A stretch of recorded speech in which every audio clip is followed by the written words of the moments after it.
Hey guys, welcome back to Contest Prep University. I'm Joe Klemczewski with Adam Atkinson. We are in episode 4 of The Truth About Reverse Dieting. We're going to talk about some methodologies, some different strategies people may have, and one of which I had already mentioned, our friend Eric Helms. And when he deviated slightly from reverse dieting as a moniker and into a recovery process, he treated it, as you can tell just by that name, as something that is important enough that there's some, I don't want to call it an emergency, but there's an intentionality that has to be there. We are recovering. And one of the things that he proposes we're recovering from are those depressed hormone levels, thyroid, the androgens and so forth. And so we need to kind of get your body fat level back up quickly. If this is your metabolic set point at 8% or so body fat and you're at 4, we got to get you up there quickly. So we're going to take a big jump after the contest, and then we'll level off. And we haven't been shy, or I haven't, at saying, I kind of disagree. You know, I think we can take a couple of weeks and stair step it up there. And the symptomatology we're talking about, especially hormonally, isn't just a response to body fat level, it's to food intake. And even just moving slightly into a calorie surplus takes a lot of pressure off the endocrine system. So I personally, and again, I mean, as long as you're not binging and losing control and harming yourself psychologically or physically, I'm not going to say there's a massive difference, but I still do prefer a little bit more of a controlled approach. And I'm interested to see, you know, if you've really seen a lot of difference with that, or if you've even tried different approaches, Adam.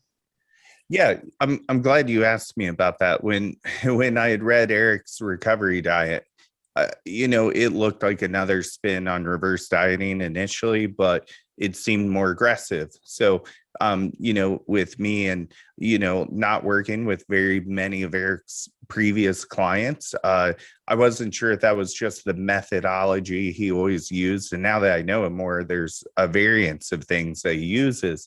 But he really coined that recovery diet for, like you said, just getting up there right away, almost the opposite of what we do, except it's still responsible to some degree. I'm much like you. I like to do it slowly, but there's that psychological component where I have clients where I do think I push a recovery diet more if I feel like they're struggling or binging at the end of prep. Because if I go here, I think they can stick to that easier than if we just incrementally go up. And yeah, I think that recovery dieting is really good for that person who does have a tough psychological component to this. Yeah, and I'm sure if Eric were here to discuss it, he would lace it with all of the nuances that he would. He's a very thoughtful guy. So it's not like here's the plan and every client does it this way. It really depends on where people are, as you mentioned. And I will say that for somebody who just kind of needs that initial bump, it can be not a binge, but a much, much fuller meal. Like, let's go. I'm not going to give you exact macronutrient profile ranges to hit at this, free meal after the show. Just go do this, be responsible, but fill up, have a good night. And then the next day, let's do this. And so, some of that can at least start the ball rolling. What I want to talk about in the next episode, we'll save this for episode 5, are some of the physical changes that lead into the off season, because this is a bridge to the off season.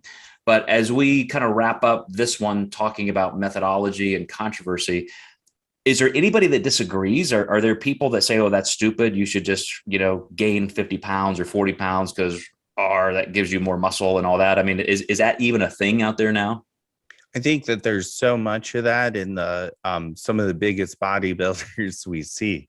There's that chase to gain the size, but I don't know if they necessarily believe it. I think that there's a lot of hype and they want other people to see it and almost do the same thing.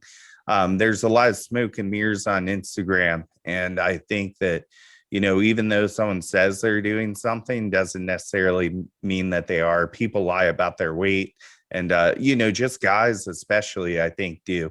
So it's funny to see. I'm glad I asked. You made me think of something I had totally just dismissed, and that is that there is that culture that everybody, it's a badge of honor to eat more. And so people are chasing macros, and coaches will brag, look at my client, she's eating 400 grams of carbs.